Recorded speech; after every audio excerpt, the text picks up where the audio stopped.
సాయిరామ్.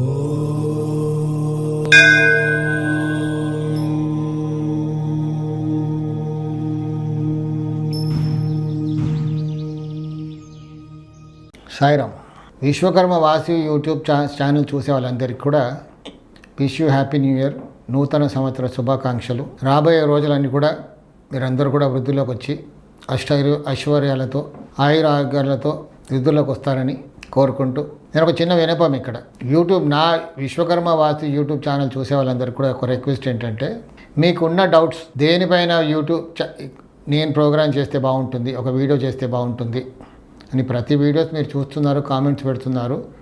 చాలా సంతోషంగా ఉంది, ఎందుకంటే ఎంకరేజ్మెంట్ కూడా ఉండాలి నాకు. సో మీకున్న డౌట్స్, దేనిపైన డౌట్ ఉంది, దేనిపైన మీ వీడియో చేస్తే బాగుంటుంది, మీకు ఉపయోగకరంగా ఉంటుంది అని మీరు కామెంట్ చేస్తే వాటిపైనే నేను వీడియో చేయడానికి ప్రయత్నం చేస్తాను. సో అందరికీ కూడా wish you happy new year. New year విషెస్తో పాటుగా నేను కోరుకునేది ఏంటంటే, వీడియో చూసే వాళ్ళందరూ కూడా, ఎలాగో ఇల్లు కట్టుకునే వాళ్ళందరూ కూడా సంక్రాంతి తర్వాతే కడతారు. సంక్రాంతి లోపల ఎవరు కూడా ఇల్లు మొదలు పెట్టరు. సో సంక్రాంతిలోగా ఉన్నది ఏంటంటే, మనకు టైం ఉంటుంది ఇల్లు ప్లాన్ చేసుకోవడానికి,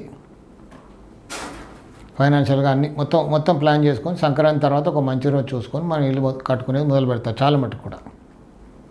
అంతలోగా టైం ఉంటుంది కాబట్టి నా రిక్వెస్ట్ ఏంటంటే, మీకున్న డౌట్స్, వాస్తు పట్ల మీకు ఏమేమి డౌట్స్ ఉన్నాయో అవన్నీ కూడా కామెంట్స్లో పెడితే వాటిపైన నేను వీడియో చేయడానికి నేను ప్రయత్నం చేస్తాను. దానివల్ల మీకు కూడా ఉపయోగకరంగా ఉంటుందని నేను అనుకోవడం. సో అందరు కూడా వీడియో చూసిన వాళ్ళు ఏం చేస్తారంటే, ప్రతి ఒక్కరు కూడా కామెంట్ పెట్టండి మీకున్న డౌట్స్, మీకు ఏ అంశం పైన డౌట్ ఉందో.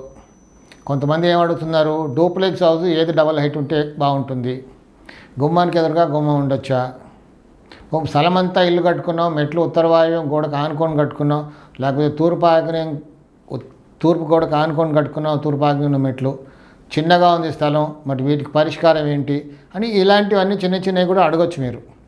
లేదు కొత్తగా కట్టుకునే వాళ్ళకి ఇంకేమైనా సమస్యలు ఉంటే, డౌట్స్ ఉంటే కూడా వాటిపైన కామెంట్స్లో రాస్తే దానిపైన నేను వీడియో చేయడానికి నేను ప్రయత్నం చేస్తాను. ముఖ్యంగా నా కాన్సన్ట్రేషన్ అంతా కూడా ఎక్కడ ఉంటుందంటే, డబ్బున్న వాళ్ళు ఎలాగో పెద్ద ఇల్లు కట్టుకుంటారు, వాస్తవం చక్కగా పాటిస్తారు, వీలు ఉంటుంది కాబట్టి, స్థలాలు పెద్దగా ఉంటాయి కాబట్టి కట్టుకోవడానికి వీలు అవుతుంది. అక్కడ కూడా కొన్ని దోషాలు ఉంటాయి, వాటి గురించి నా కాన్సన్ట్రేషన్ కాదు. నేను అందరి ఇల్లు చూస్తాను, పెద్ద ఇల్లు చూస్తాను, పెద్ద బాగా డబ్బున్న వాళ్ళ ఇల్లు చూస్తాను, ఏమీ లేని వాళ్ళ ఇల్లు చూస్తాను, గుడిసెల్లో చిన్న రేకులు కట్టుకునే ఇళ్ళు కూడా వెళ్ళి చూస్తాను, 1-2 రూమ్స్ ఉండి పైన రేకులు కట్టుకున్న వాళ్ళ ఇల్లు కూడా చూస్తాను వాస్తు వెళ్ళి.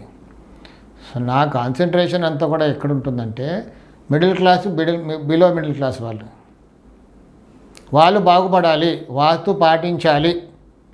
వాస్తు పాటించడం మాకు కష్టం అండి అని అనుకుంటారు. వాస్తు పాటించడం చాలా ఈజీ, కొంచెం ఆలోచించి కట్టుకుంటే చక్కగా కట్టుకోవచ్చు, చక్కగా వృద్ధిలోకి వస్తారు. జీవితాంతం కష్టపడ్డారు, వాళ్ళ నెక్స్ట్ జనరేషన్ అన్నా బాగుపడాలి కదా.